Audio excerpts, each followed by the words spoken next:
Hello, my name is Lloyd Chapman. I'm president and founder of the American Small Business League, and I've got something amazing to show you today.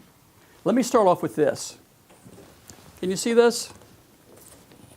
Is that working? Okay. So this is a report from the SBA Inspector General from 1995. And it says, over the past few years, the Investigations Division has noted several instances of a particular fraudulent practice. What it says is companies that lost size standard protest and were officially found by the SBA to not be small businesses were continuing to represent themselves as small businesses. And the SBA Inspector General proposed that the agency periodically generate a list of companies found ineligible to self-certify as small for contracts under a specific NSC code and circulate it to all federal agencies for their use. So 20 years ago, the Inspector General found contracting fraud. So let's make a list of these fraudulent companies and give it to the agencies. The SBA said no. What they said exactly was the risk outweighed the benefits.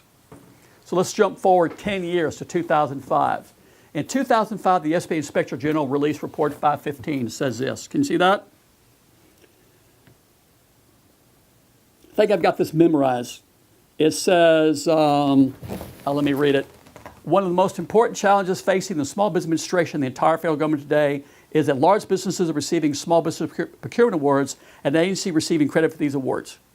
One of the most important challenges facing the SBA and the entire federal government today. That's the Inspector General, not a conspiracy, not the Inspector General. Now here's the fascinating thing. This was 9 years ago in 2005. Every Inspector General since 2005 has reiterated this every year. So every year for actually 10 years, 5, 6, 7, 8, 10, 11, 14, right? Every year for 10 years, every Inspector General has said this is the number one problem for a decade, right? Now, I don't have a sign for this one, but I've got it memorized.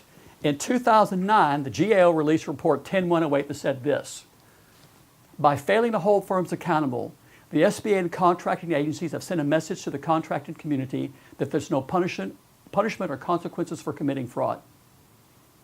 I'm going to say that again. So to me, this sounds like the GAO, the Government Accountability Office, is saying the SBA is encouraging people to commit fraud. By failing to hold firms accountable, the SBA and contracting agencies have sent a message to the contracting community: there's no punishment or consequences for committing fraud. So 20 years ago, the SBA Inspector General found that there was fraud and said, we need to put out a list of these companies so agencies won't do business with them. The SBA goes, no. 10 years later, the Inspector General said, hey, you know, this is one of the biggest problems facing the SBA and the entire federal government today. The SBA did nothing. 2009, the GAO says the SBA is encouraging people to commit fraud. Here's the really funny part. So here's what the SBA is proposing. Ready for this? You're not going to believe this. Specifically, the rule proposes to amend the Small Business Administration's program regulations to implement statutory provisions establishing a safe harbor from fraud penalties for individuals or firms that misrepresent businesses' concerns as being a small business for the purpose of federal procurement opportunities. I'll read that again. Specifically, the rule proposes to amend the Small Business Administration's program regulations to implement statutory provisions establishing a safe harbor from fraud penalties for individuals or firms that misrepresent business concerns as being small business for the purpose of federal procurement opportunities if they acted in good faith. Now, you know, if you're not familiar with contract, good faith is, how do you prove someone acted in good faith or did? You can't. So this is the loophole. The SBA is basically wanting to pass a policy to legalize fraud. Here's another poster I want to show you. This is the penalty for misrepresenting your status as a small business. Punishable by a fine of not more than $500,000 or by imprisonment not more than 10 years or both. You see that? This is Section 16D of the Small Business Act. It says whoever misrepresents their business as a small business to get a small business contract can be punished by a fine of not more than $500,000 or by imprisonment not more than 10 years or both. That sounds like a pretty serious crime. So Congress, and you know, when they passed this law, that was a serious crime.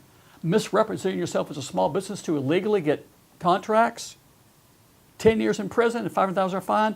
And the SBA is going to repeal that law with a policy to establish a safe harbor from fraud penalties.